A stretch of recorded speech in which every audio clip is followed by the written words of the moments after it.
a surge in violent crime, including record-breaking murders in many places, has too many citizens afraid of their own city streets. Perhaps our Democratic friends think foreign policy is going well. I sure wish it were. The president's rush pullback from Afghanistan has left our friends and partners in the lurch and rolled out a red carpet for a Taliban takeover that is already underway. Its approach to Iran appears to be promising big concessions to our adversary for no reason, even as their terrorist proxies continue to attack U.S., Israeli, and Arab interests all across the region.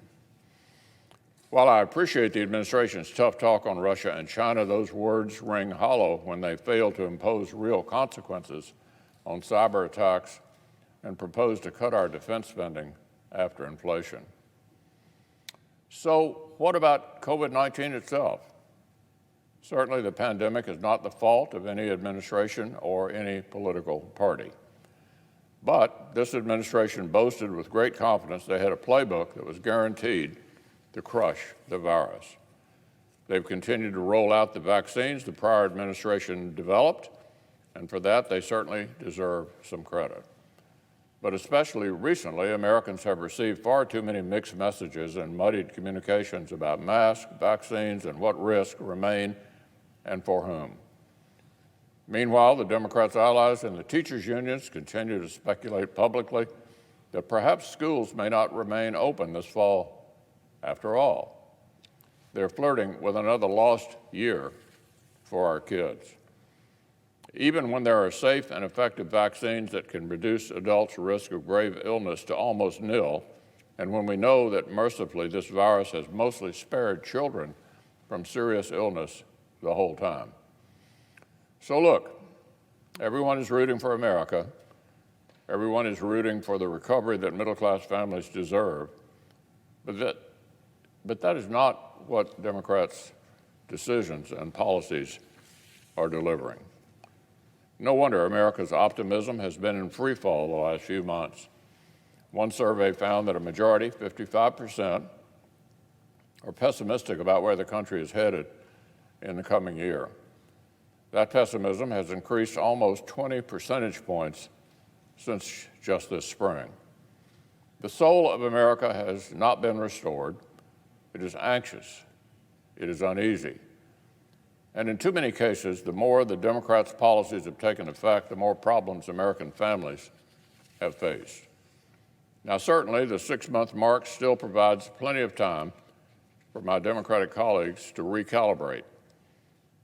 We have already notched some bipartisan wins here in the Senate. Our colleagues could put away the partisan approach that has already supercharged inflation, slowed rehiring, and is setting back our national security. But alas, our Democratic colleagues are signaling they're still addicted to going it alone.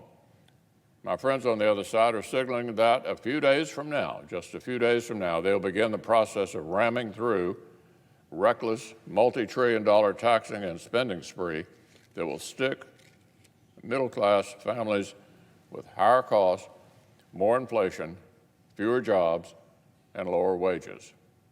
It's not the strategy that will turn around Democrats' lackluster report card. It will do just the opposite.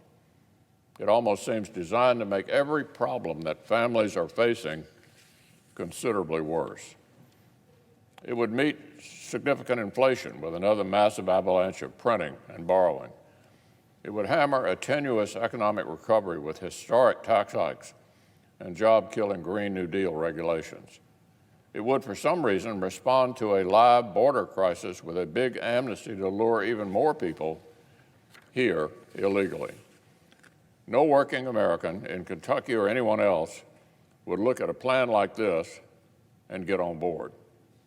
And neither will, Mr. President, a single Republican.